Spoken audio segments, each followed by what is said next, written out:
प्यारे बच्चों, हेलो, आदाब और नमस्कार।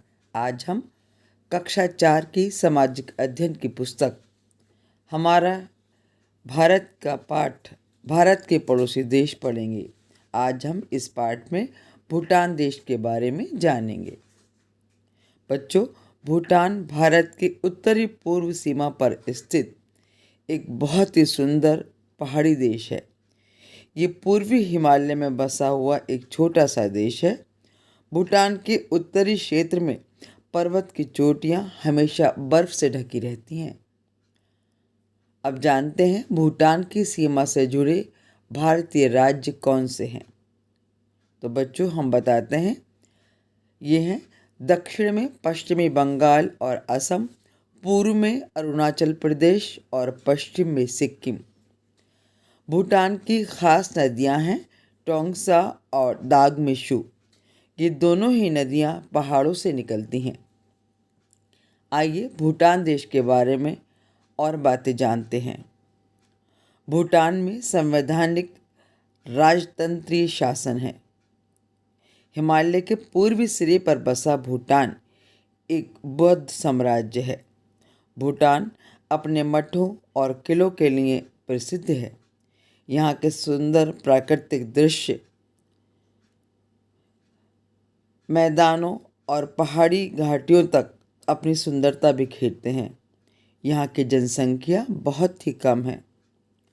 बच्चों, ये जो चित्र आप देख रहे हैं, ये भूटान देश के शहर थिम्पू का है, जो इस देश की राजधानी भी है। ये पश्चिमी आंतरिक घाटी में फैला हुआ है और अपने बौद्ध विहारों के लिए प्रसिद्ध है।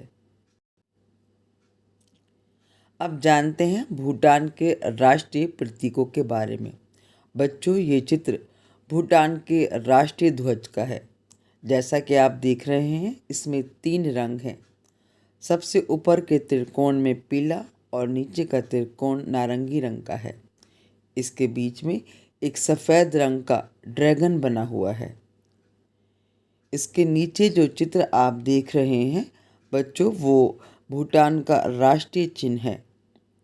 ये गोलाकार है और इसमें कमल पर रखे 2 वज्र और दोनों ओर एक एक ड्रैगन बने हैं।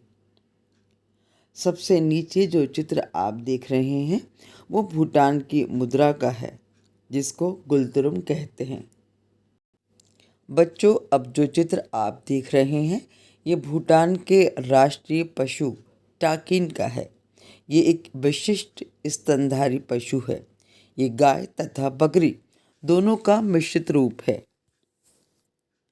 ये जो चित्र आपको दिखाई दे रहा है ये एक काला कौआ है और जो भूटान का राष्ट्रीय पक्षी है, परंतु ये आकार में कौए से बड़ा होता है। बच्चों, ये चित्र है भूटान के राष्ट्रीय पुष्प ब्लू पॉपी या नीले पोस्त के फूल का। सबसे नीचे जो चित्र आप देख रहे हैं ये भूटान का राष्ट्रीय वृक्ष है। ये सरू का पेड़ है और ये एक सदाबहार पेड़ है। बच्चों, भूटान में बौद्ध धर्म को मानने वाले लोग अधिक संख्या में रहते हैं। इसीलिए आपको इस देश में भगवान बुद्ध की बहुत बड़ी बड़ी प्रतिमाएं और मंदिर देखने को मिलेंगे। यहाँ का मुख्य रोजगार और उद्योग खेती है।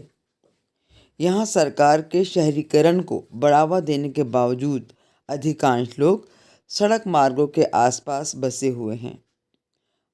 बच्चों, यहाँ अधिकतर लोग खेती पर ही गुजर बसर करते हैं। एक बात और, भूटानी लोग बहुत अच्छे दस्तकार हैं। यहाँ पर लोग लकड़ी के काम में बहुत माहिर हैं। भूटान की हस्तशिल्प और धातु शिल्पकारी पूरे विश्व में मशहूर है। आजकल पर्यटन यहाँ का एक मुख्य उद्योग बन गया है।